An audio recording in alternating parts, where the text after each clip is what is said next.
Welcome to Inside the 18. I'm Michael Magid, live from Palm Desert, California.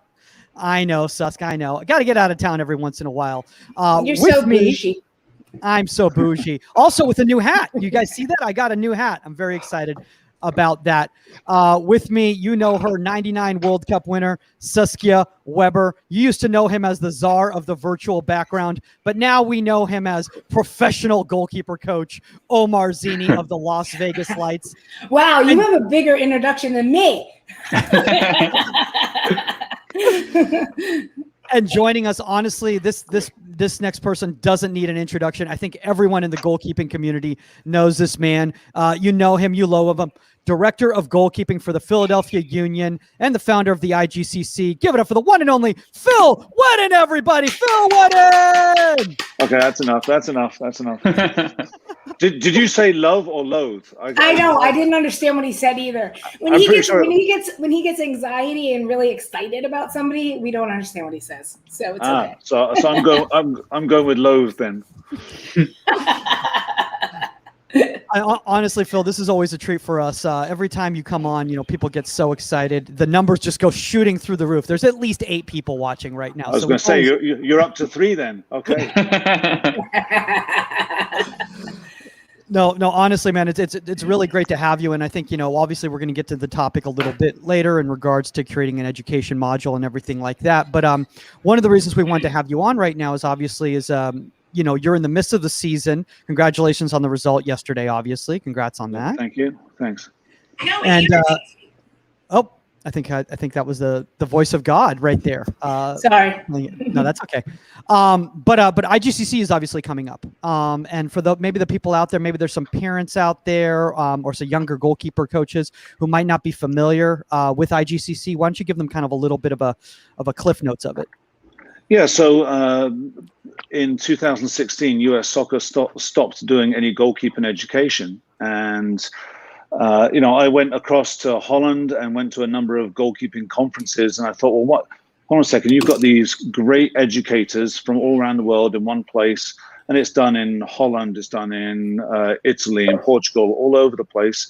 And I thought, well, why can't we do it here? Why can't we do something that brings in some like-minded people, some experts in the field that have tremendous experience, and impart their knowledge and share their knowledge with the coaches in America. And honestly, I didn't think we could pull it off, but in 2016, mainly thanks to Quick Goal, to be honest, a massive shout out to Quick Goal. They stood behind me all the way. And now we've developed into something more than just a get together of goalkeeper coaches. So now, and obviously because of COVID this year, we're not doing it in person. But what we do is we bring in the top goalkeeper coaches or well-respected goalkeeper coaches from around the world who work in different aspects of the game, whether it's a youth game. I've been trying to get someone from the Paralympics to come in and talk about the way they train their athletes, and is that different? We've got the youth game, the women's game, the men's game. We've got coach educators, and for the first time this year, we've actually brought in a gentleman by the name of Doug Lemov, who I've had the pleasure of being around a few times. He's for me, I would call him a coach of coaches. He talks about, he really provokes your thought into how are you relating with to the people that you're working with, and the whole purpose of it is just to share goalkeeping education at a time when there is no goalkeeping education in this country.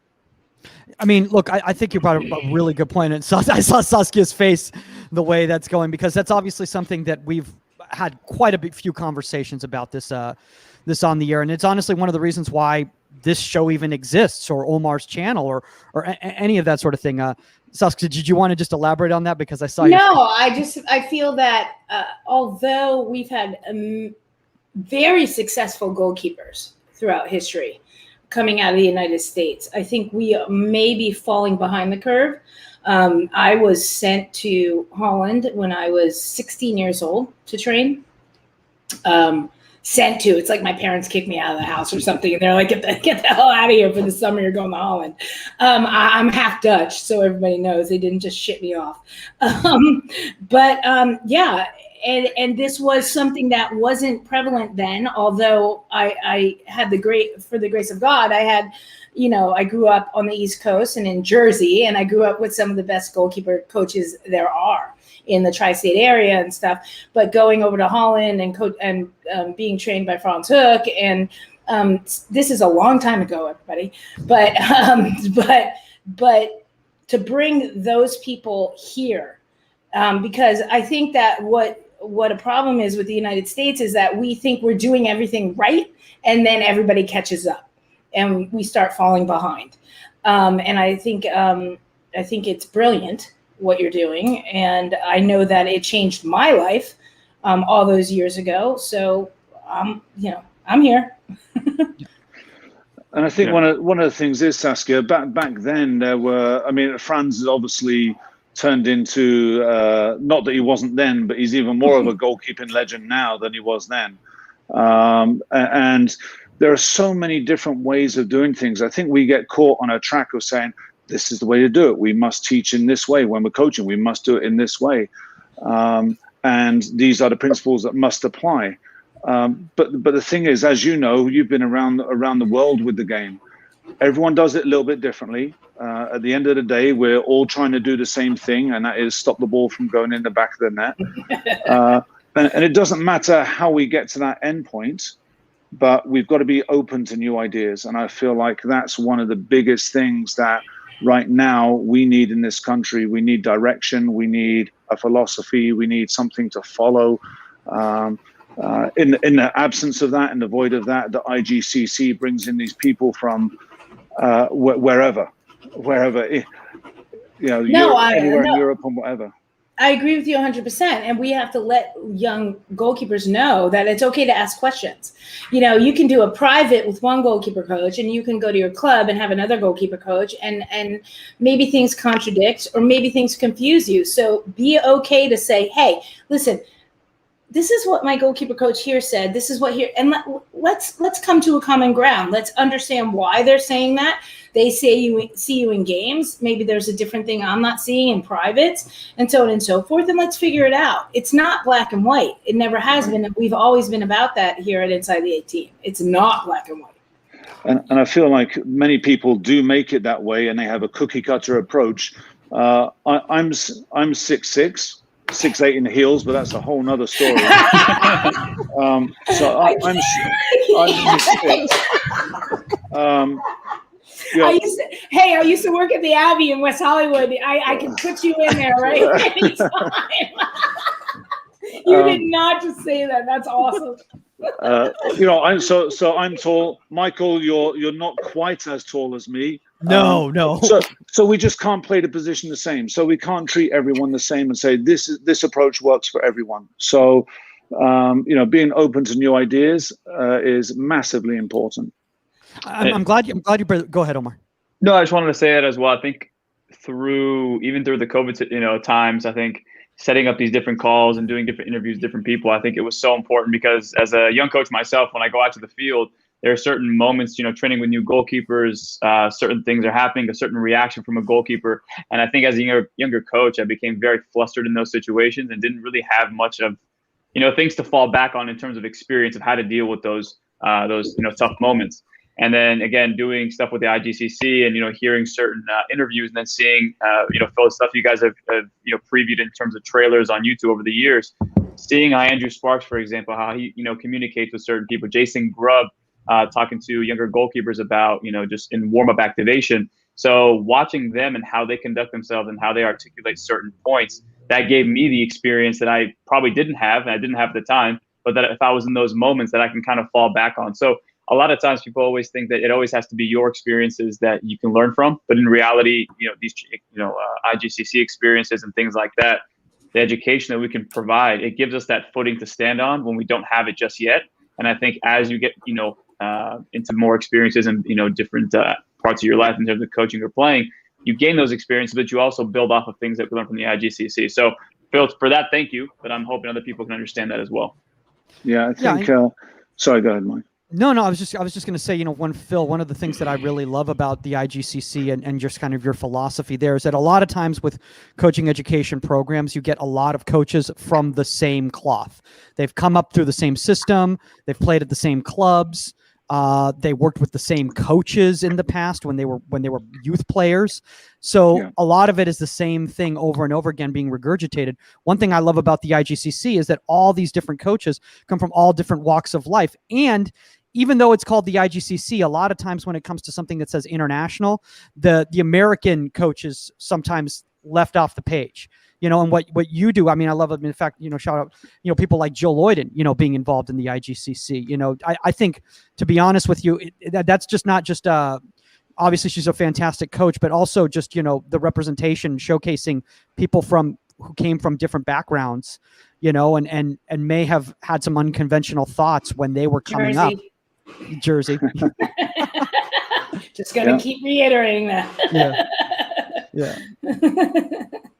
I think Omar touched on a very important point, though. Sometimes it's not even the exercises. Like when you watch a goalkeeper coach or any coach, oftentimes you say, "Well, we didn't like that exercise. I wouldn't do that exercise." But it's not always about the exercises. You can have the best session design ever, but you still got to execute. And it's the way people talk. It's the way people relate. It's how they give their information, how they listen on the pitch to the players and things like that. I was listening to a podcast yesterday on the way to our game on high performance, and it was nothing to do with soccer whatsoever. And all of a sudden, the gentleman that was talking used the way that he asked the question to the guest was so impressive. I thought, I've got to use that. I've got to use that when I talk to people, because it provokes thought in the person that you're trying to get the response from. And I'm not going to tell you what it is, just in case you use it on me. So, but you can learn from interacting with people, and that's having a group of like-minded individuals together for a weekend, or this year 2 weekends is just a blessing. Well, let's talk about that before we go into the topic, because I think it is going to be kind of, coinciding with the topic, because the last 2 years have been virtual. And obviously that was a little bit of a pivot in regards to the direction of the program. What did you kind of learn from last year that's going to benefit you this year virtually? Well, we actually had to cancel last year. We had to postpone it until the possibility of perhaps running it later in the year. But then you couldn't get people into the country, and a lot of people come from outside the country, which is amazing. And even this year, we've got more people signed up from outside the US than inside the US. So it makes no sense.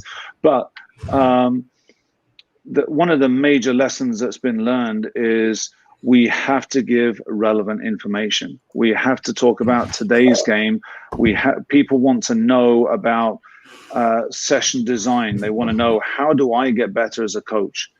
Not just watch a goalkeeper coach put on a session and say, here's a session plan, which I feel like sometimes when you go to a convention, when you go to a clinic, a presentation, whatever it is, it's here's a session design, I'm going to run the session, but you don't really get a lot of background information on the why. And that for me, and I know I've been on the soapbox before about knowing your why, knowing why you do what you do, and why you're coaching, and why you, even as a coach, why did you take up that position on the field? Why didn't you step in and correct? Knowing people's why is massively important. Oh my gosh, I love the fact that you brought up why didn't you step in and correct? Because I think that is one of the things that I think is really scary. And Omar, I know there's a conversation that we've had in the past in regards to when you're a young coach and you're beginning, and you're worried about what others are going to think about you if you don't step in and make a coaching point. But again, like Phil, like many people have reiterated on this show. Paul Rogers said this on the show, a while back. He said, you don't know what the purpose of this session is, because you've just walked in and you're just seeing a picture, but you don't know what the prior experience was. You don't know what the mindset of that goalkeeper is. You don't know what exactly is taking place right there. So you can't judge based on just a picture. Yeah, you've got to put it into context, and I'm guilty of it as well. You go to for example, the United Soccer Coaches, when you walk into the convention and you've got a choice, you've got these different presenters, and you walk in, you take a peek at one of them, and you're like, no, that hasn't grabbed me, so I'm going to walk off and go somewhere else. And you don't even give, and that everyone is good. If someone says they haven't done that, they're not telling the truth. So we go in and it's immediately what captures you. And sometimes you look at an inexperienced coach will look up the setup of an activity and say, I wouldn't do that. I don't like that.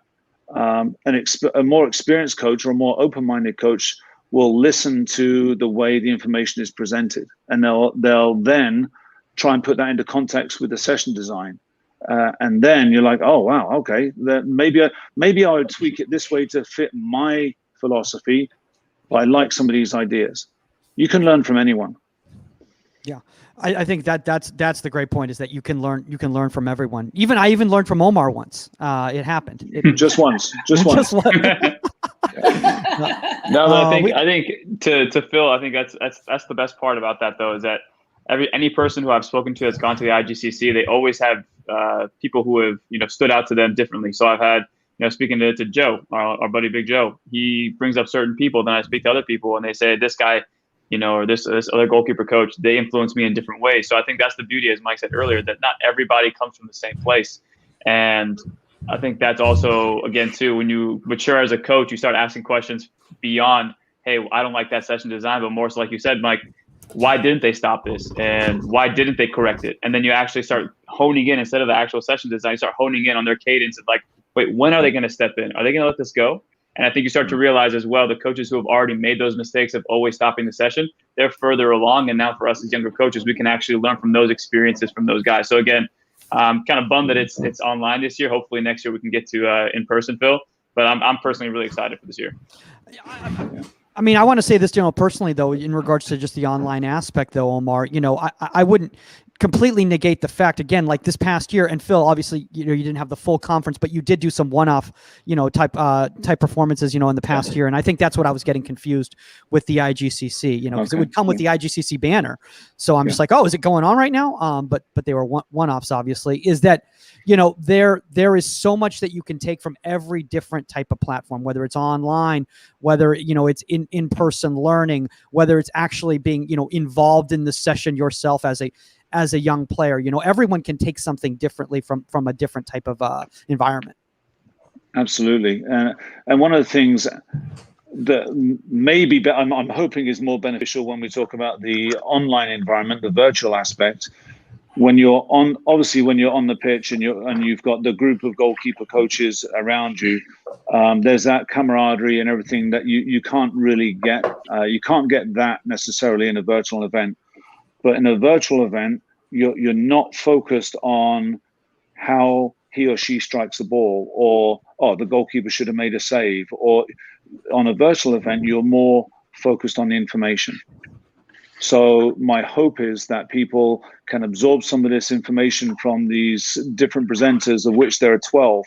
12 different presenters from all over the world with unbelievable backgrounds.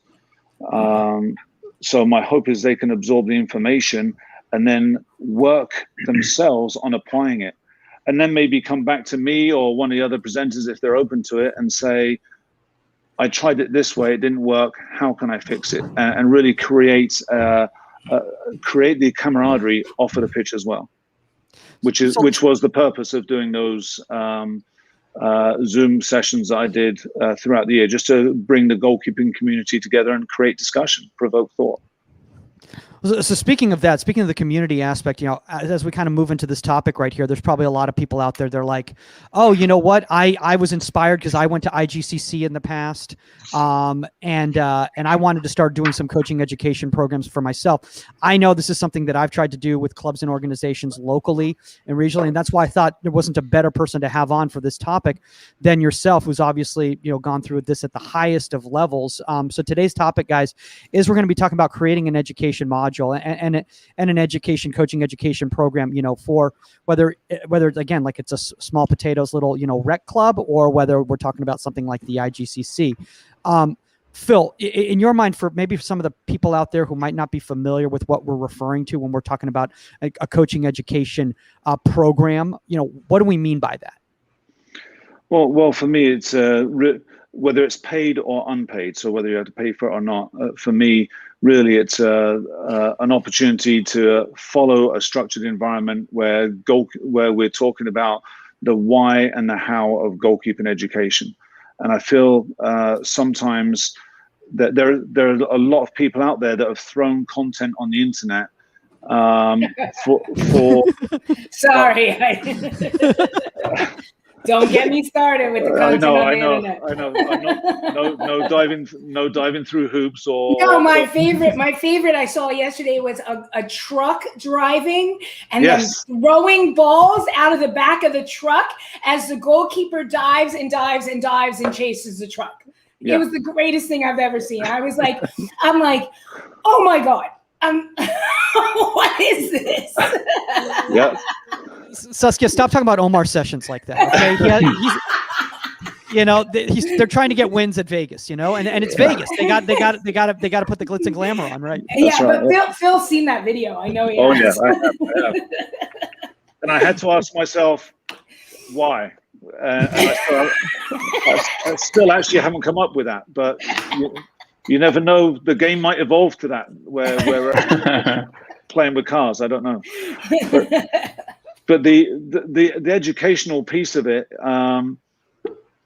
we do need structured education. We do need opportunities where there is a direction involved, because Saskia, as you quite rightly point out, we don't now in California, we don't want hundreds of cars driving down soccer pitches with people diving around behind thinking, oh wow, this is cool, I like this, I saw this.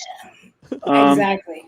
We have so many Instagram coaches and YouTube coaches and people that see something and it's flying around. It's all the aspects. It gets the most hits. Yeah. That's it. And therefore it must be good. Yeah, and it's usually the worst things that get the most hits. I'm sure, Phil, you sit there and you're just like, what in the world is going on? The hula hoops or the skipping the ball, go back to this off the water. And now my new favorite one is the truck. The truck. Just dropping balls out of the back. I was like, oh my God, what if the truck stops really quick? But yeah. And it gets the most hits. So that's the first thing you see when you click on Instagram or you click on YouTube or whatever. It's the first thing you see because it has the most hits because it's so outrageous. It's not coaching. It's not teaching. It's a debacle. Yeah, and people are drawn to that, and it sensationalizes aspects of the game, but it's not necessarily about the game. So however we coach, however we design things, we need to have a structured environment that is always geared around the game. And I feel like the coaching education modules would be geared more around the game and how to maximize the performance of your goalkeeper at different age levels within a game environment. And, so in February, I actually put together 2 different modules, one for advanced goalkeepers and one for younger goalkeepers. And Omar, I actually brought in Jason Grubb on one of the sessions to talk about dealing with young goalkeepers and how we maximize that and how we talk to them, how we approach them. And I feel like those having a purpose, having a direction in our coaching education is just going to help us get back on track to what you said before, Saskia, get back on track with developing goalkeepers. Yeah. Yeah, I mean, and I want to say this, too, Phil. By the way, for those of you guys who are unfamiliar with Phil Wheddon's coaching, I saw him work with 8-year-olds, and it was unreal. I mean, just unreal. I mean, you were doing cartwheels, somersaults with them, keeping it fun, but they were also learning. You understood their demands. So, it is possible to coach at different levels if you understand the demands of the different age groups. I just put a disclaimer out there. I did not do a cartwheel. I know. I'm like, Mike, what? Somersault, yes. Cartwheel, no. I remember doing the forward somersault. Yeah.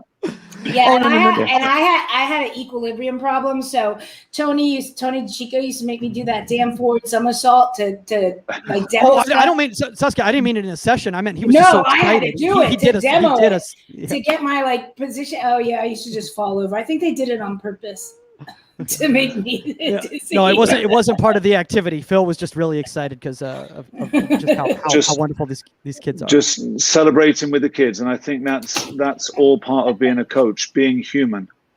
Yeah. And we often overlook that just relating to different people, relating to different age groups. What works for one age group doesn't necessarily work for another age group.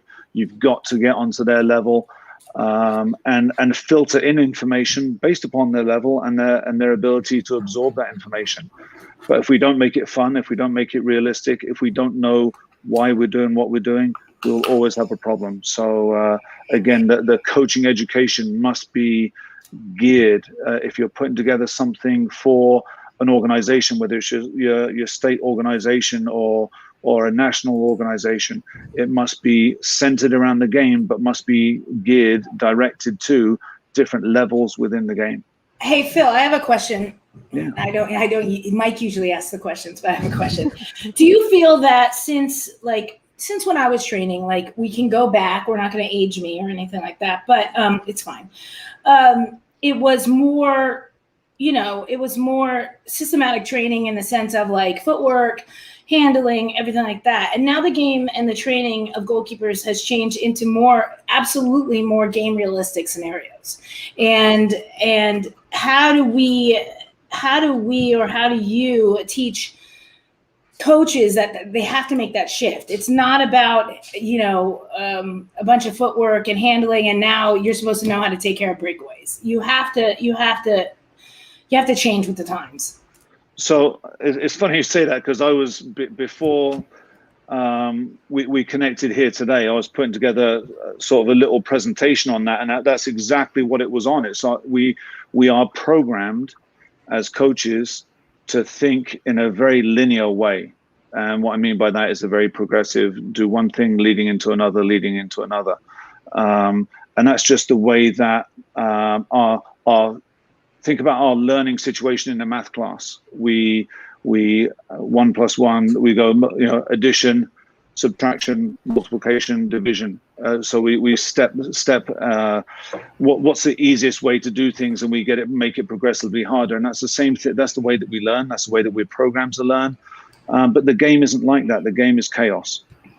So I would say, Saskia, quite honestly, that my thinking is more non-linear. So here's the situation. How did the ball get here? What could come out of this situation? But there's absolutely still a place for the footwork and handling. And I would typically do that personally in a warm-up phase of a session, just to create, give the goalkeeper some touches. Older goalkeepers, give the older goalkeepers some touches, and allow them to just feel comfortable in their movement patterns before we go nuts. Absolutely. And we go nuts quite a lot. Omar, how many notebooks have you filled up by now? No, I think I have notes here, but I think that's, to Saskia's point, to kind of reiterate what Phil was saying, is that I think, especially when we talk about the activation portion of stuff like that. And then, for example, this past weekend, we played against, obviously, Phoenix, and Phoenix has a super, super high press. So like the basic principle for us is obviously making it more game-like. And so I broke down the film, and then I think I heard it from one of your modules last year, Phil. We're just talking about like the integration within the team. So again, like I told Mike and Sask, like I asked so many questions during my quarantine interviews that I knew at some point I would be able to use the answers. But it was essentially from those modules that was like, look, if you can have an opportunity to speak with the first team coach, your head coach, and then have those game realistic stuff that in our sessions as goalkeeper coaches, we can't necessarily create that pressure as much as actual having 8 players playing out of the back in a block of 4. And so I showed the film. I showed Steve, our coach, and I said, hey, this is what we're going to be seeing. Can we implement this into training? And he said, yes, absolutely. So we were actually able to show that authentic pressure to the goalkeeper because we were able to do it in training. So again, just like from having those conversations where I probably would have tried to make it as realistic as I could, which I did, in our sessions. It's actually trying to take one step further and then show the goalkeeper that authentic pressure, which again, for me, gave me peace of mind hearing it from other coaches that's a normal thing to do. Phil, Absolutely. I got a question for you. Yeah, go ahead. I was going to say that, in regards to when we're creating an education module, I think one of the things that's very difficult for a lot of goalkeeper coaches when they try to do this is that they design their session design, their whole idea of how to coach and how they're speaking and all of that is based on working with the players. And then do you have to alter that when you're putting together a program for coaches, or is it very similar? I think how you relate to players is always going to be hugely important. But when you're working on a staff, you have to know your place on the staff and how that works as well, and how to interact with other people. However, you can't hold people accountable for information they haven't been given. So you've got to be able to. You don't, as Omar was saying, they played Phoenix and they high press. You don't want the first time that the goalkeeper sees that to be on the weekend when you're playing in the game. So you've got to, in your training sessions, you have to be able to replicate what they're going to see in the game as best as possible. So when you're working with coaches, we have to build the confidence in the session design that, okay, so here's some ideas on how you could work on dealing with a high pressing team when you've got 3 goalkeepers. Here's an idea of how you could make it even more effective if you involve the back 4 or back 3, whatever you're playing, and some attackers.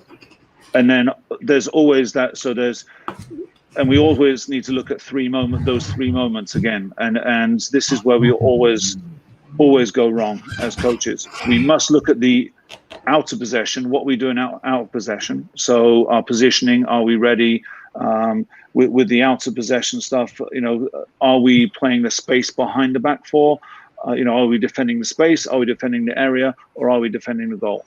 Then we've got to talk about the in possession and the transition moments in between both of those. So attacking transition, defensive transition, and how that relates to the game. And so many goalkeeper coaches focus on the shot stopping aspect. So it's the out of possession aspect, defending the goal. And we know that most of the goals come from what we've termed, at the Philadelphia Union, we call it the red zone. So extend the 16-yard box up to the top of the circle, and that's roughly where like 84% of goals come from, that area. So, working on playing the space, defending the space, defending the area is hugely important. So working with coaches to understand the why and the how these situations develop. We've got to know how situations develop before we can coach it.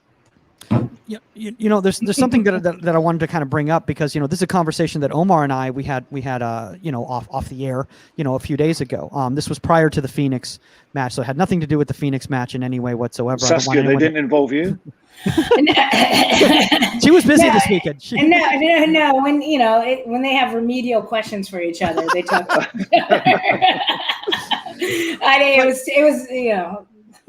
But obviously, as Phil, as this is Omar's first year, as a professional coach, and I don't mean professional coaches and he's never coached before, but as at the coaching at the professional level with professionals. And obviously, it's a lot more time, Omar, than the college season. It's a grind, and we were talking about just the fact of and this is something that's not prevalent in coaching education that's brought up is how do you work on maintenance? How do you maintain yet still develop throughout such a long season like that? Because there's going to be a burnout period.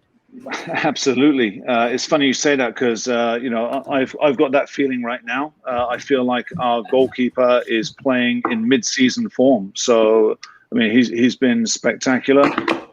So the question is, and I have open dialogue with him about this. Like our entire goalkeeping core is fantastic. They push each other. They're great together, and any one of them can step in and play. Our number 1 is playing very, very well, but you've also got to recognize when your training opportunities are. So, for example, if you're playing 3 games a week, you're not doing an awful lot of training. It's more about maintenance and it's recovery. you've got one session before a game, and then it's a game. So, what you're going to see in the next game, and then you play. Then you've got recovery. Then you've got what you're going to see in the next game, and then you play. So there's not an awful lot of development. You're not giving a lot of information in those times, but you are giving little nuggets of, might be position of the hands. I know, hey, push your hands forward on, when they're here, or information based upon the other team. So in those periods where you've got a heavy game schedule, it's more about maintenance. But, and this is a massive but, if you're dealing with a team, whether it's college, whether it's ECNL, whatever it may be, if your number one is playing and you've got that rhythm of game every 2 to 3 days, what are you doing with a number two? What are you doing with a number three and a number four? How are they developing? Because those are the goalkeeper who's playing is developing in the game, still developing. And it's maintenance with that goalkeeper. But then what are you doing with those other goalkeepers to make sure that they are sharp? Because they will have to step in at some point. Absolutely. I mean, I love what you just said right there, because that's a conversation, Saskia. I know that. Oh yeah, I'm the greatest number two in history. Yes, I'm aware. So it's okay. Well, I mean, look, I mean, you could argue you could have been the second best goalkeeper in the world at the time. So I can argue that. Bry was awesome. But the truth is, it's the maintenance, and I do that with UCLA and everything, and I make sure that even on the recovery days for the low load players and everything, that we are on the field and we're doing game simulations with the backups, with the second and third and fourth goalkeeper, and we're making sure they're getting played in. We're making sure we're doing small sided. We're making sure we are focusing on what we have to focus on coming into the next games and everything, and they're involved. And I always give the option for my number one to come out. Usually I want her to take a day off, recover. If she comes out, she has minimal training, whether it's just distribution or handling or whatever it may be, just to keep her timing on. But absolutely, you have to get your number two, number three, number four played in. You have to find a way. Yeah, and I think again, in the weeks where you have multiple games, that becomes very, very difficult. And it does take, as you were saying before, Michael, for Omar, it takes a lot more of your time. It really does. Yeah. But that's our job. That's our role, and we accepted that role. So we have to put the emphasis on development of the goalkeeping core as a whole. Now, when you've got a week in between games, now that's a different story, and you're looking at an opportunity to develop. And again, a lot of this also has to do with how and knowing your goalkeepers and where they are physically as well. Do they have a niggling injury? Are they uncomfortable with something? Mm-hmm. We ask our youth goalkeepers to play 2-3 games a weekend. So and then remember those days? Yeah, but the crazy thing is, it's still happening all across the country. Players are playing 3-4 games a weekend. From a Friday to a Monday, they're playing 4 games or sometimes more. And and we wonder why we're not developing. We have injuries and people burn out. But what's really interesting, Phil, is that all of a sudden when you transition into college, let's say it's upper echelon of college, high D1, or whether you're going pro or something, all of a sudden that changes. So why does that change? Why is it like, oh, by the way, you can come off playing 3 games. You can go to a tournament in Arizona and play 5 games in a weekend and win. But now, and you could be 16, but now, okay, you've committed to go to UCLA, or you've committed to go play for like LAFC. Academy. Now, absolutely not. You have to have your recovery. You have to have your massage. You have to have everything. How do we go from one extreme to the other? It's ridiculous to me. It's ridiculous. Yeah, what we ask of our young players, we don't ask of any professional player. And sometimes that comes to education for parents and coaches. I wonder how different it would be if it wasn't all pay to play. Yeah. I wonder how much, because if I'm paying $3,000 a season, I want my son or daughter to be able to get X amount of games. And the only way to do that is to go to these tournaments and those tournaments. And then these tournaments are massive college recruiting tournaments. So we've got to go to that one. And the more opportunities you have to be seen, the more likelihood there is of getting a scholarship. It's a vicious cycle. And unfortunately, and the more I don't likely have you're to burn out. Sorry.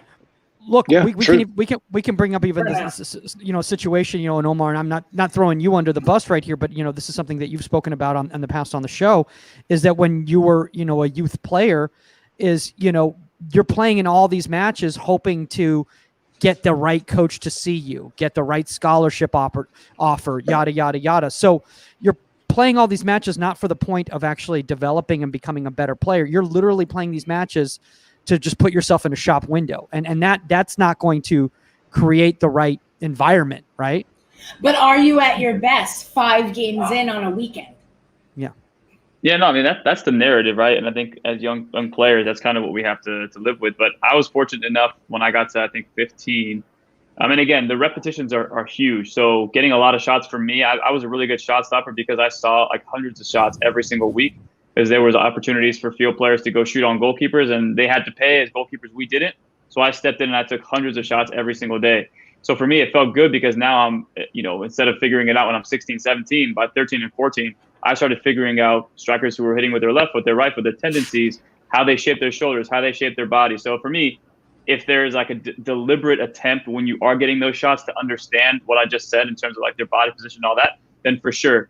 But what I feel sometimes as coaches and just head coaches as well, they don't have deliberate sessions. They just put these goalkeepers in there without giving them the proper context of what you should be looking for. And so I was fortunate enough to obviously get that piece when I was 15, when I went to the Galaxy, and we were training 3 times a week and then had 1 game a day on the weekends. So for me, I felt like my training sessions, and luckily our goalkeeper coach always provided us the proper context, always provided us the game realistic images. And I would tell him after games, I say, Coach, everything you showed us in training, I felt today. Whether that was, shifting off the post and making sure I didn't, reset my hips and go up. So those low shots I couldn't get down with, or using my feet in proper situations.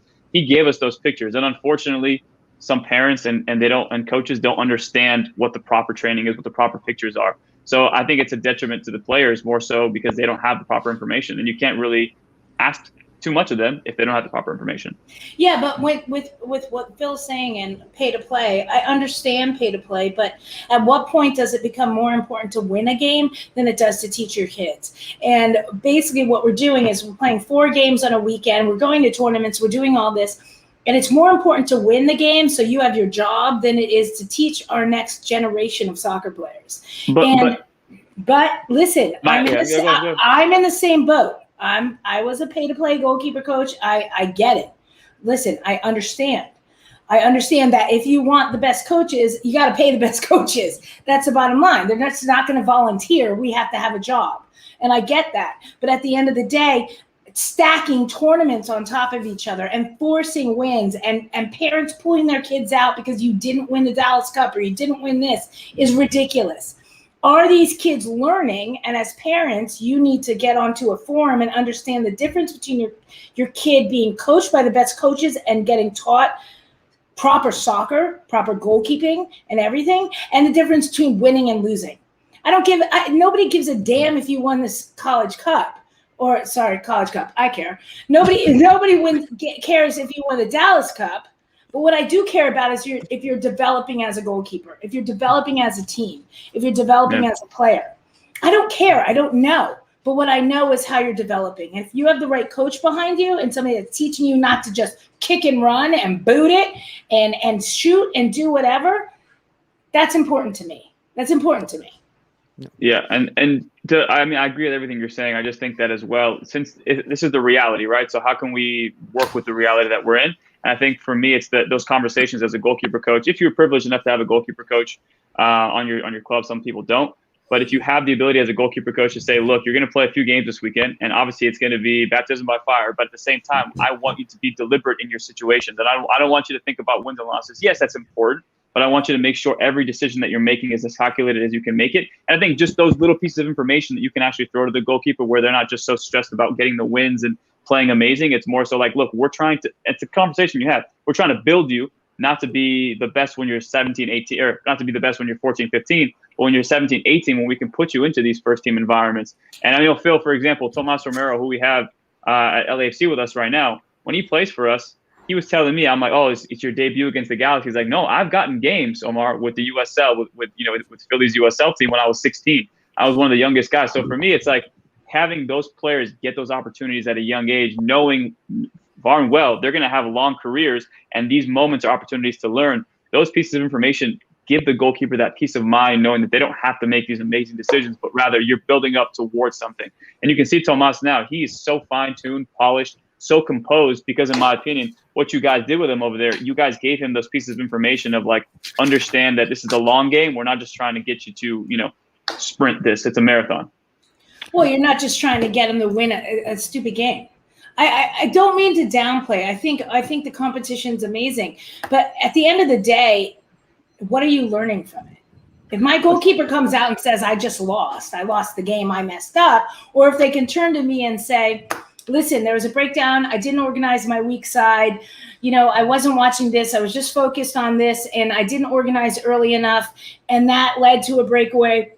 I came out too early, I didn't do this and that and the other. That to me is success. You telling me you lost the game is not success in teaching for me. But it also comes down to coaching culture, and making it okay for players to fail. So at young ages, encouraging. I always say, the growth mindset and everything like that. Those books are very, very important to us as coaches, I think. I encourage goalkeepers to have stretch mistakes. So they're trying things, they're trying new things, so that they can get that experience. And it doesn't matter what age they are, but I can't accept a focus mistake through lack of trying. So like you said, Saskia, if people are saying, if the goalkeeper comes off and said, I should have done this earlier, and but we also don't want our goalkeepers to overanalyze things. Again, the coaching culture, making it acceptable to fail. We're humans. We're going to fail every day of the week. I mean, I don't know how many times I've failed today. Yeah.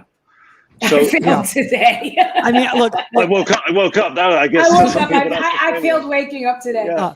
Now, for some people who are listening and they're going like, oh, I thought this whole topic was about education modules. Well, this is an education module. This is literally what coaching education is. These discussions, these conversations, opening it up, this community aspect. If only hopefully somewhat time in the near future, there'll be an opportunity and a place for people to do this. But honestly, Mike, we say all the time, we have to allow our kids to fail, period. Yeah, that's how you learn. But we have to allow our coaches to fail too, Sus. Absolutely. And I think that's what coaching education's about, Phil. Absolutely. Yeah. So again, coaching is an art, and it's something that you don't become good at immediately.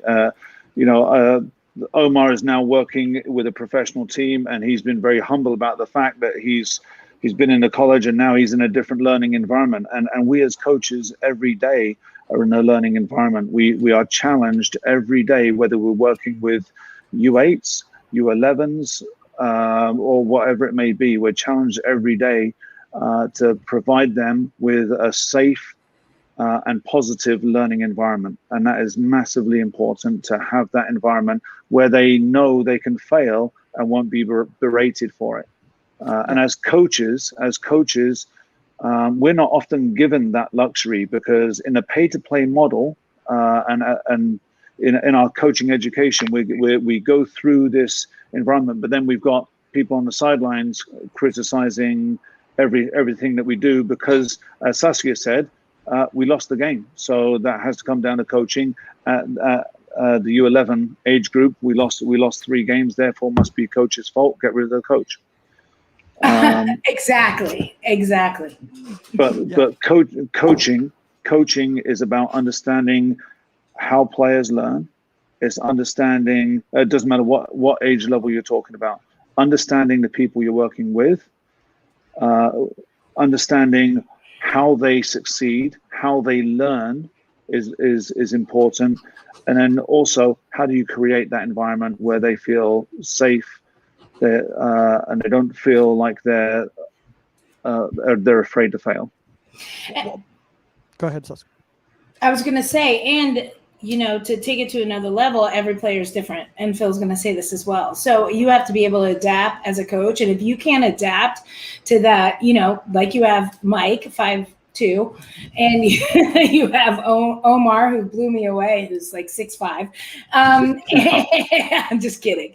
But if you can't adapt to the different players that you have, the different goalkeepers that you have, and you're just doing one thing for everybody, then you're failing. Yeah, but again, no coaching education model out there currently allows for that. Exactly. So let's kind of go into that, Phil. I know you've got a little bit of pieces that you kind of want to share with everybody and kind of showcase how we can kind of incorporate all of this into our education. Well, I'll share this briefly. This was more about provoking thought than anything else. And you told me I have to. Just press share. Just press share. All right. Yeah. I'm and entire screen. Whichever one you want. Whichever one I want. I could share all sorts of things here. Okay.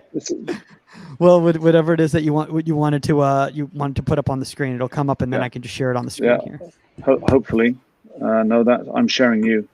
Well, no, you're sharing me. Yeah, we don't want that. That's so cool! Wow, that was like the coolest thing ever. Put that back up. That was a little bit scary. That was kind of Yeah. No, I'm not saying you're scary. So no, that was really neat. Do it again. I'm not trying to. All right, I do have another screen open, so hopefully this shares. I'm usually all you have to do is just share. You can share one specific screen as opposed to numerous ones all at the same time. So, yeah. All right, I don't want to see these tips again. Let's see what happens here. Well, this is good because Omar just went to the bathroom, so we're in a good, okay, great. Good all right, I've got it. I position. figured it out. There you go. All right. Okay, so there we go. Perfect. Boom! Look at that. That was difficult. All right, so I was just looking at, because you talked about coaching education, it's like, how are we as coaches going to develop, and what are we teaching? So I'm going to skip past this because you don't need to see me. Are we teaching the right things? So these were movement patterns during the lockdown last year that I had our goalkeepers doing. All right, and this means nothing right now. Okay, but the movements were movements that they may have to make in a game, and you've got a book because people said, I'm on my own, I don't know what to do, what can I do? So I came up with some things, and we did this as individuals. The very first thing we need to know is who we are as a coach. Right. So if we're developing coaching education, who are you as a coach? Do you inspire and challenge your goalkeepers? Do your actions meet with their learning styles? So Saskia, I know that you have had coaches that have yelled at you. I've had coaches that have yelled at me. Does that get the most out of you as a human being? Absolutely not.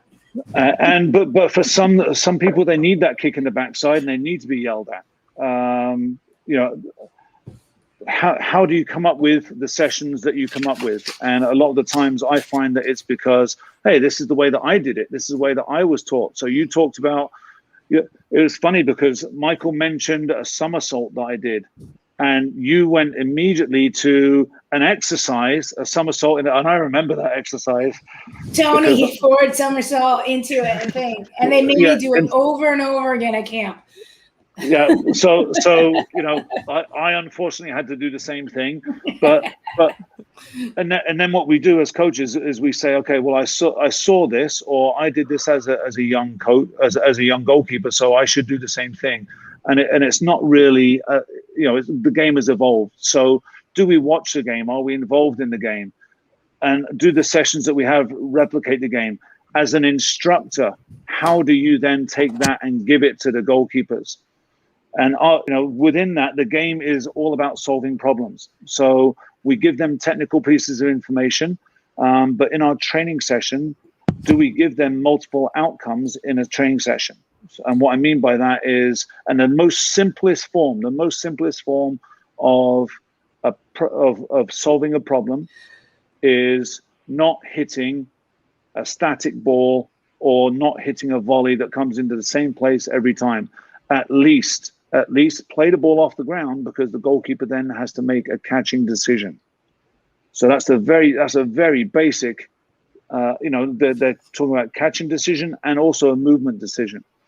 In the training, are they real and relevant environments? So I actually last year, so I first took this job last year with the first team, and I set up an activity off the field. And one of the goalkeepers said, "Why are we doing this off the field?"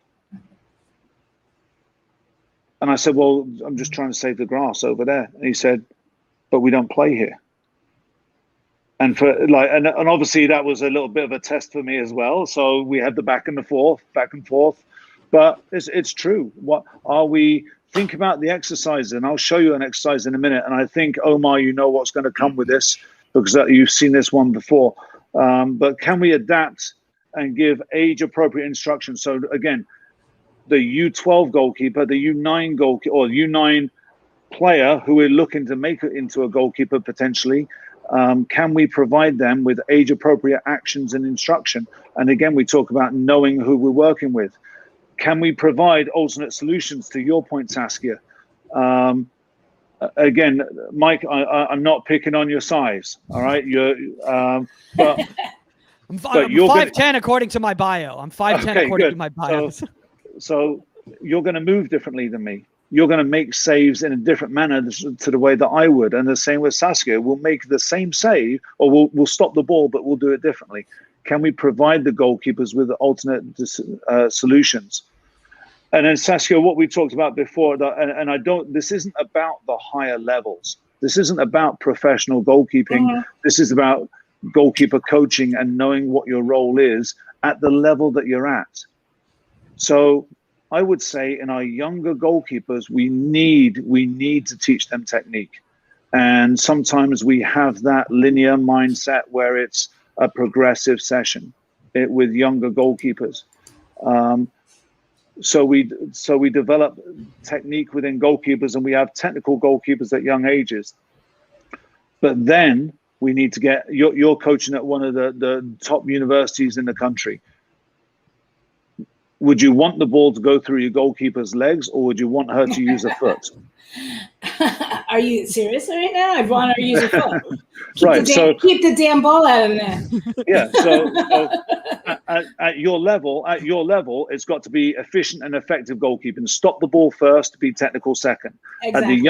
At the young ages, we've got to enforce be technical first, and if you can't be technical, just stop the ball. So everything we do has to impact the thought process of the goalkeeper and the coaches. We've got to impact the thought process of the coaches and provoke them to say, why am I doing this? What is my why? So we talked about linear, right? So linear is sequential, it's structured, we have a progression, it's easy to coach, it's easy for the players to follow. They all know what's going, and we have all done this. We've all done this. This is how we're brought up. And today we're working on 1v1s. And at the end of the session, Sarah comes off the field and says, "Mom, Dad, I got really good at 1v1s today." But we didn't necessarily put it into a situational environment. Yeah, sorry, go ahead. No, go ahead. No, you're just repetitive. I mean, of course, Sarah's going to get good at 1v1s if you keep showing her the same thing over and over again. But does she understand 1v1s? Is she understanding the game? Is she understanding when to go, why to go, how to go, different situations and everything? I can do the same thing over and over again. And eventually, if I go into a batting cage and you pitch me 100 fastballs from a batting cage, eventually I'm going to strike like probably 50 of them, and I'll get my rhythm on.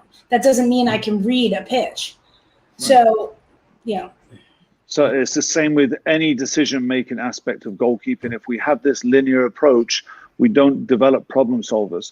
In the non-linear approach, where things are more random, there's situational complexity. So and this is where sometimes I feel like, and this is where I feel the goalkeeper coach versus goalkeeper trainer really comes in. because we must know the game. We got to know what the movements of the defenders should be. We've got to see the breakdowns that occur in front of the goalkeeper to help him or her with her decision making. And then we have a situation or an opposition-based situation in our session. So, and very simply, you could start a session with a goal and a mannequin, and you can build it into more complexity by adding another mannequin or a rebounder or another player. And the more players that are involved and the more random things are, the more decisions the goalkeeper has to make. So Phil, I got a question real quick here, because there's one here, guys. By the way, all the DMs that are coming in are just flying. We'll try to get to as many of these questions, but Phil's got such great information here, guys.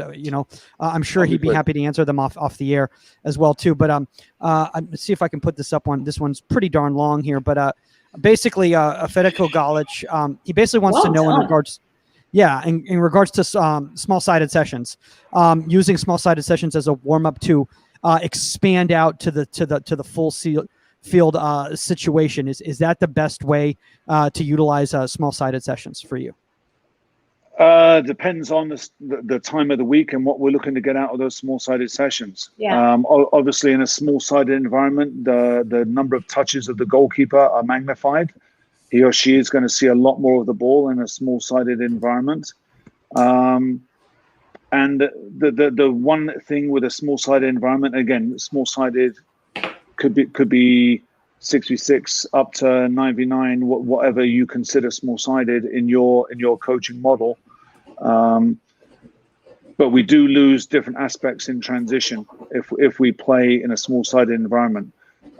So, for example, we have goalkeepers, and we have it. We play small-sided a lot because it's great for quick decision-making. But the goalkeeper is passing the ball basically from the goal line and is playing a eight-yard pass a lot of times, which in a game we're typically not playing. So as long as we know what we're looking to get out of a small-sided environment, I think it's a great environment for focus, intensity, and maximizing goalkeeping actions. Yeah. All right, cool. Awesome. Sorry. Thanks, Fede, for that question. I just thought that was one that was relevant to the topic, and I'd throw it up there. So absolutely, and we've got to create these environments. So in your environment, and we'll go straight into the small-sided there. What's the desired outcome? What are you looking to get out of the environment? Yeah, and Phil, I agree with you. Like, okay, so what are you looking to get out of it? Is it high impact for the goalkeeper? Is it in short space, shooting, quick turns, quick shots? But at the same time, you have to watch your goalkeepers. Are they giving stupid balls out? Because now you're in a small-sided game where it's high volume, high intensity, and now they think they have to play quick, slow, in tight, and everything like that when they give dumb balls up. And it's like, don't teach yourself something you would never do in a game. And I understand we're in a small space. Still look high. Still look to the sides. Still look at everything. Don't, because we're in this thing, give a ball up when somebody's being pressured 5 yards away. Would you do that in a game? No. So I don't care if we're in small-sided. Do not educate somebody to make mistakes you don't want them to make, just because of the situation.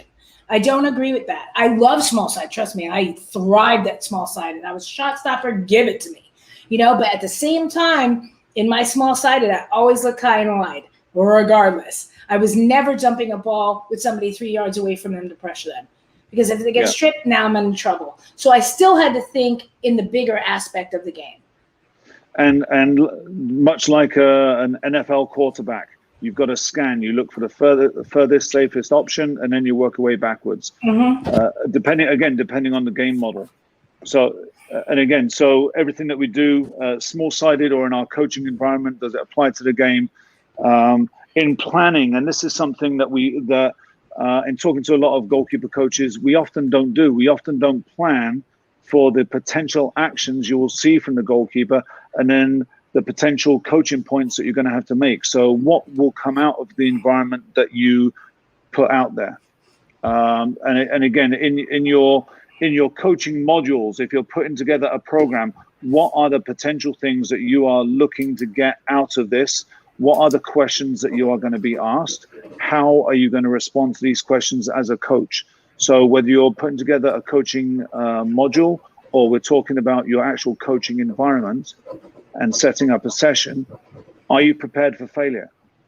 So I'll skip past this video because I know we're sort of limited on time, because I want to get into one other thing, and then I'll stop talking. So you can talk all day. so the realism. Do we do this in a game? Is this an action we're going to perform in a game? Just as you said, Saskia, are we going to play this in a game? Is this relevant? If it isn't, why are we doing it? Yeah. Do we know the reason why, and do we have evidence to support it? Do we know when we should do it? And again, as a coach, I'm not saying this from a goalkeeper's point of view. I'm saying this from a coach's point of view. Your education on the game, your understanding of the game and how it applies. And again, it may apply in the 7v7 model, but not in the 11v11 model, because the younger ages and 9v9 distribution patterns are different. Absolutely. The types of saves are different. The 18-yard box, the measurements of the field are different. So we have to be able to coach in those environments. Well, and you bring that up. Think about the youngest players. What are they going to do? What are their coaches that don't want to teach them? Shoot the ball high, kick it high. Why? Because he's in a goal and he's 4'9", and you're going to shoot it high. You're going to score. That's why the score is 9-10. You know what I mean?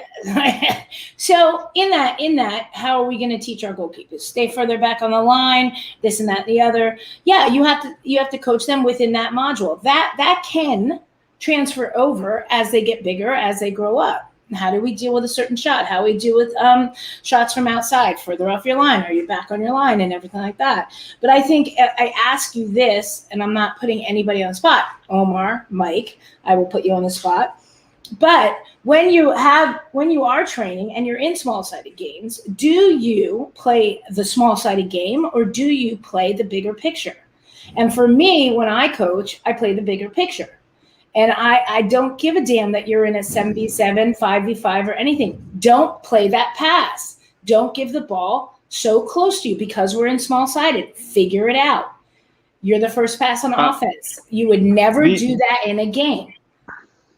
I mean, I would have to disagree, Sas. Just I think everything is relevant. This past weekend, if you see our game against Phoenix, they had 3 guys sitting right on top of the box, and we're trying to play out. So small-sided situations, what I would tell Alex or whoever starts for us, I'd say, look, like Phil just said, when you scan up the field and what you see up there, take a picture of that. So if you do play it short, you have an idea of what the picture is looking down the field. So when we do have small-sided stuff, you're catching a ball, you're playing it short. Don't play it aimlessly. Have an idea of what the next pass looks like. And again, that's when we talk about deliberate actions and deliberate scanning. So you're not disagreeing with me. You're not disagreeing. No, I'm not. Everything you're saying is on point. I'm just saying that, like, when you're saying that don't just play it short or in games you won't do that. Realistically, we are doing that in situations, but at the same time, as a coach, can we step in and say, okay, don't just roll it to roll it? And I told it to Alex this week. Right. There are opportunities where, yes, we want to go, and the principle of the team is to go. But if you're just rolling it and our left back is not in a position or the defender is splitting the left center back and the left back, and they're doing the same job by just standing there, and then our left center back has no one to play the ball to, you're putting him in a bad position by rolling it out before we're set up. So make sure we're set up and make sure the players are where they need to be in their starting points. And if they're not there, then you have full control. Yeah. So I think in small-sided as well, that's very similar if we can kind of make those same points of like, look, I know we want to go, but don't put your players in really bad situations. And if you do, make sure you're not on the same line so you get a pass back and yet that defender is making a small shift and they're covering both of you. So I think, again, we talked about it before, but it's just those little nuggets as coaches. Mm-hmm. Can we just throw the idea out there so they have an idea when they step into these environments? Okay, this is one little piece of information that I can take with me versus throwing 20 different things and then they have no idea how to comprehend them all. Yeah, no, you're not disagreeing with me. It was basically training in that environment, but still keeping a big game mentality in your head. So exactly, yeah. By the way, Phil, this is what I love. I love when the two of them go at it like that. That's coaching education. Again, we learn from each other. We learn, and sometimes there's misunderstandings or miscommunication, and unless we have that dialogue, we're not going to know where somebody's coming from. Absolutely. Phil, one last thing to ask you too. I think what makes these modules and these kind of things, for me at least, so creative and so fun is because we ask our goalkeepers to explain to us what they were thinking in those moments. And I think a lot of times us as coaches, we can kind of gloss over the fact that a lot of us maybe can't explain the specifics as to what we're trying to accomplish in those drills or in those movements. So we kind of just say our ego gets in the way and say, just do the exercise and we'll talk about it later. Versus like you said, Phil, for example, one of our goalkeepers said, hey, coach, I love the drills, but we're doing them outside the goal. So when I do activation passing, I need to know where I'm showing and where I'm doing it. And I'm like, well, I like to do things outside just so you don't have the goal fatigue, in my opinion. I think if you're in the session in the goal the entire time, it gets a little bit more fatiguing. The session can kind of, can lag on. And he's like, no, but I want we're going to disagree on this one. Yeah, no, then I said, okay, if you want to be in the goal and you want to work on those movements, I'm open to it. Let's go. I understand you gave me your reasoning for it. I gave you my reasoning for it. Yours made more sense to me. Okay, we'll make sure we do it for you. So that's what I'm saying. Like, it's just those ironing out those details is so important, especially for coaches on this, to back and explain your explanations of why you do things is vital. And I'm going to jump in right here and we're going to disagree. And we are going to disagree on this. And this is why. And I was wondering, I don't understand why pregame, I watched this all throughout, Pac-12, all throughout national championship and everything. Goalkeeper coaches that sit there and they pull their goalkeepers out and they warm them up on the side or something. Are we not trying to dig up things? I want my goalkeepers to get the lines and the peripheral of everything in context. I want them to see the 18, to see the penalty spot, to see the 6 and everything. I want them to get used to working in the goal with the lines, with the peripheral of the stands, with everything in context. I'm not pulling them out, training them on the side, kicking balls to them, warming them up. No, you have to get in the flow of this field, this game, everything, the lights, the this, the that, the other. So I do not agree with that. I think it wasn't pregame, by the way. Oh, no, I'm going to continue. Dad, do you mind stepping in real quick? Because I feel like the more middle child. The more you can train with the reality of a soccer field in front of you, of the lines, of the 6, of the 18, of the penalty spot, of everything else in front of you, the better for you as a goalkeeper, in my opinion. Do I have to train halfway through the field? Do I have to pull the goal up to the top of the 18? Do I have to do that? Yes. Do I prefer to have the lines and everything there? Absolutely. That is the way I like it. That's me. I get it, but that's how I am. There's something to be said about what you are taking in without taking it in. Like cognizantly, the lines, the stands, the this, that, the other. That's important to me. Comfortable. Phil? And so, sometimes, and I've had this conversation with a few people. I agree with you at the higher levels that is massively important. When we're dealing with youth coaches, some people don't have that. No, agreed. And that for me, obviously, it impacts what they can do, but at least put down some reference points. Maybe put down some cones that replicate. This is the middle of the goal. Like put in the penalty spot. This is the middle of the goal. This is the area that you'll be dealing with, the 6-yard box, maybe the 18 or whatever it is. But the space that we work in is important. The parameters we work with are important, and that is the field of play. If we don't have that, and sometimes we're put off to the corner, or we work in between the pitches, or something like that. It's happened to all of us. But that's where being a coach and being creative is important. Just getting back into this, there's only a couple of things. I want to get to one thing that Saskia is going to love. So the implication of your sessions and your decisions, and when we're training as a coach, if you want to make it real, the reps are typically lower because there's more variables that go on. The board typically travels in different ways. If you want high reps, typically it's a more static environment, so less real to the game, or less decision making, shall we say. And then we've got, when we're planning sessions, when we're looking at how we coach and why we coach, here just different services. We talked about linear versus non-linear. I'm talking about, a constant service like a drop kick or volley. The only time that I consistently hit a volley is in a pre-game warm-up, and that's because the goalkeeper likes it. And it's about the goalkeeper, it's not about me. Most of the balls that I hit are variable or just random. And when I say variable, they're coming off the ground, and we like to hit a moving ball more than a stationary ball, if possible. Just so the goalkeeper, again, thinking about goalkeepers, we want to get into a rhythm of watching the touch of the player, and then the foot comes back and trying to be set at the moment the ball is hit. So again, just within our coaching philosophies, and as we set up our coaching environments. So Saskia. Uh-oh. All right. This is for you. This is for you. Uh-oh. Everything's very quiet. Variable service, because it's coming off the ground. You got 3 groups of goalkeepers. They're all doing the same exercise. Right. Working through cones, making a save. Right. And they're all at different distances, so you have to handle it differently for each one. They're all handling it the same right now, and I wouldn't do that. Depending on which service and which distance, some could be a front smother, others could be handled totally different, but everybody's handling it the same. Why is this one going on her knee? Never go on your knee. But you see what I'm saying? Like they need to change up their decision-making on the service depending on their distance from the ball. Right. So you answered very much like any other coach would.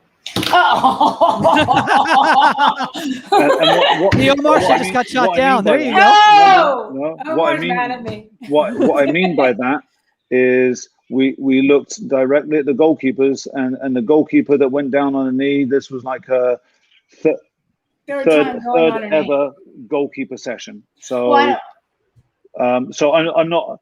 For me, it wasn't about this, and this is completely staged, by the way. This session was completely staged, because we look at it, and immediately as a coach, we look at, okay, well, the shifting, their body shapes, their saving decision, are they watching, all those little technical things that we're throwing out.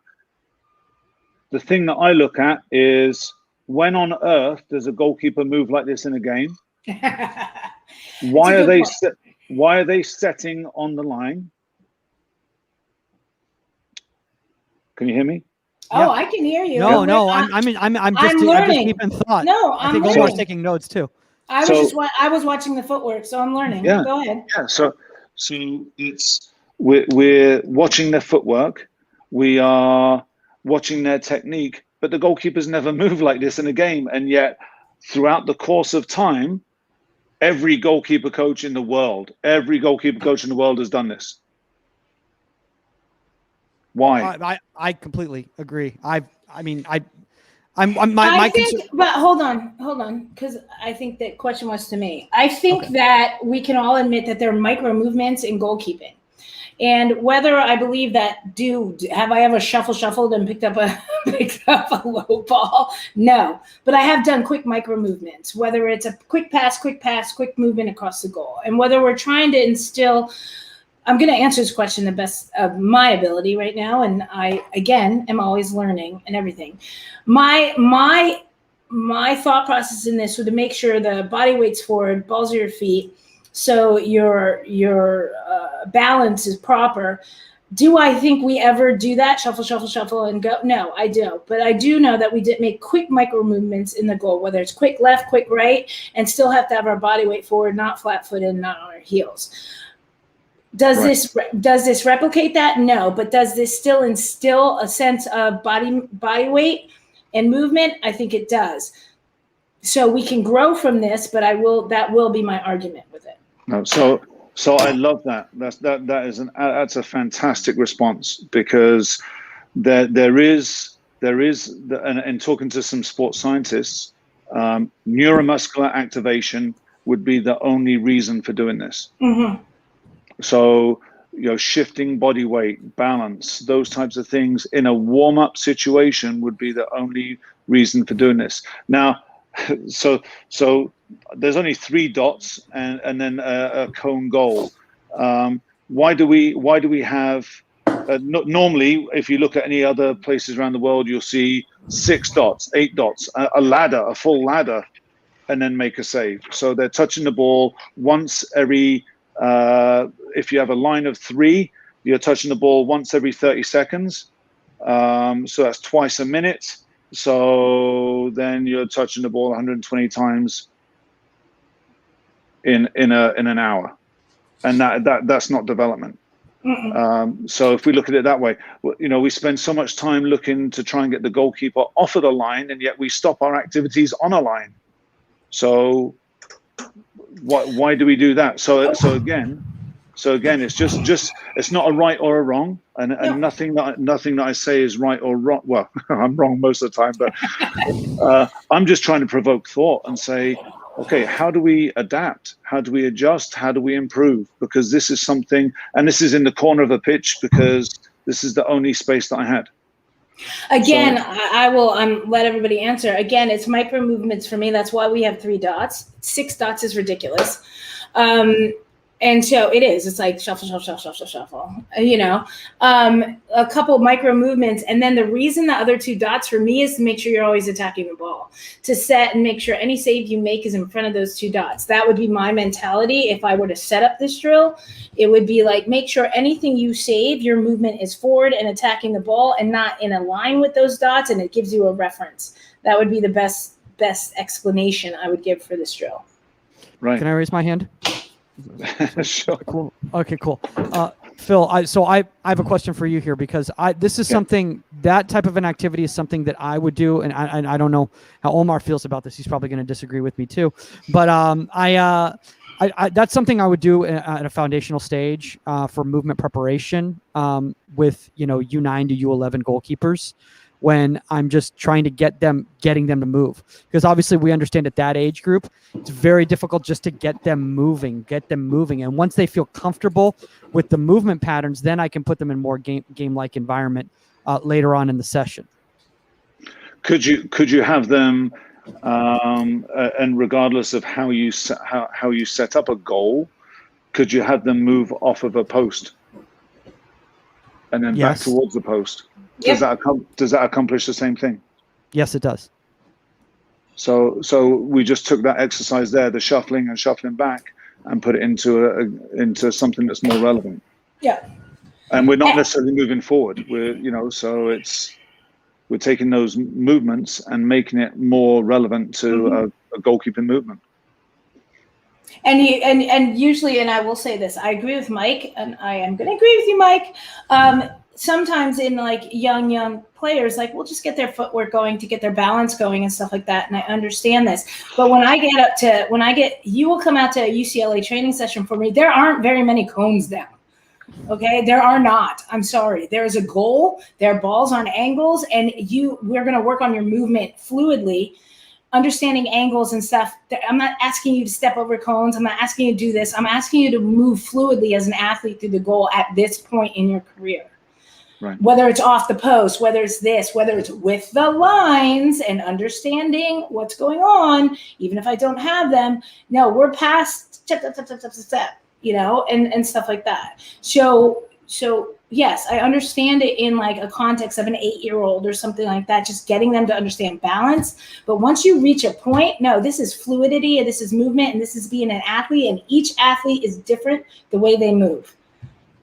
Right. And I would say, again, if we, and this is why I said, this is why I'm so big now on understanding the why, because I was definitely someone that would say, no, I'd never do that. Are you kidding me? That's rubbish, and so on, which I still say to some of the stuff that we see on Instagram and things like that. But understanding why this might happen. So this might happen, like we said at the beginning of the session.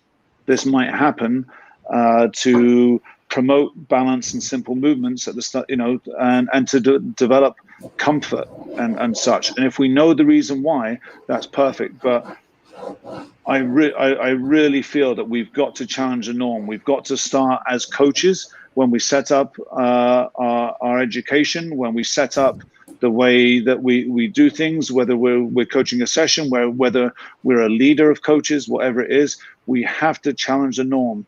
Just because something's been done this way for years doesn't make it right. It doesn't make it right. And now if you look at the blocking and spreading, and let's not get into that, because that would be on for another hour. That goes against the norm a little bit, but now that's becoming the norm, and people are doing it as a default mechanism without really knowing the reason why.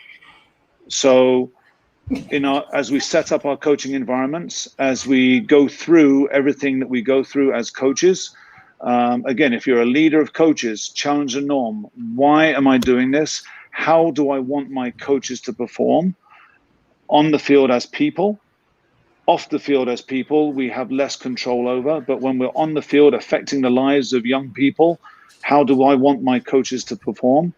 What are the actions that I want my goalkeepers to be good at within our game model? Perhaps you have a game model, hopefully you do. Do we understand the game? Are we educated on the game? And then we can really put together some sort of coaching education package that suits the goalkeepers within our club and within our environment. And I know we've gone off topic and on topic and off topic. So I appreciate you having me on and talking about these things. If there are people watching or listening that want to contact me, if we haven't lost everyone and we're now back down to 2,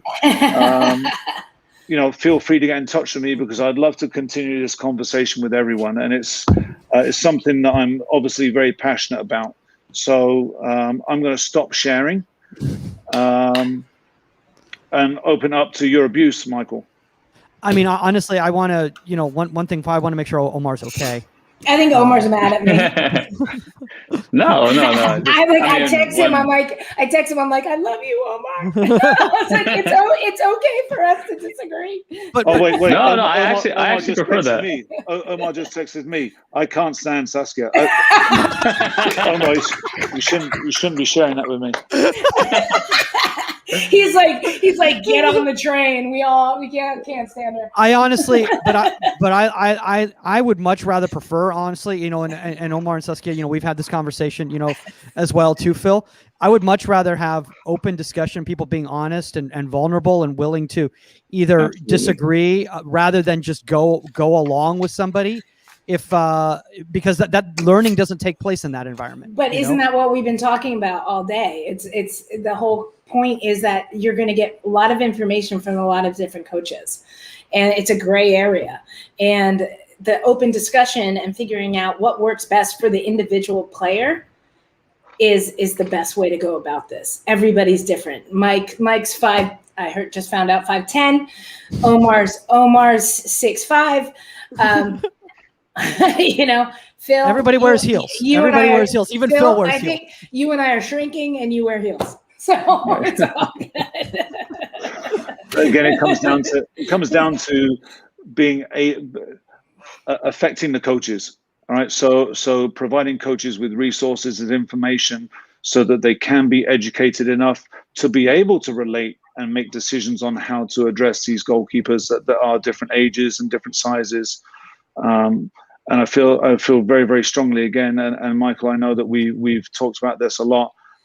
We've got to have direction. We've got to know where we're going with goalkeeping education. We've got to know and as goalkeeper coaches, we have to be open to new ideas, have to be open and have a growth mindset. So again, I really appreciate you having me on and abusing me for an hour. It's been fantastic. Phil, I know you posted all the IGCC stuff right there, but if people want to directly connect with you, because there's a lot of questions here, and maybe if people want to know obviously more about IGCC, they're probably going to want to go to the website, because first week is what, in about a month now, right? We got about a month to go? June 5th and 6th.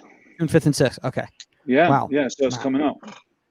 Man, that's awesome. So where's the best place for people to link up with you?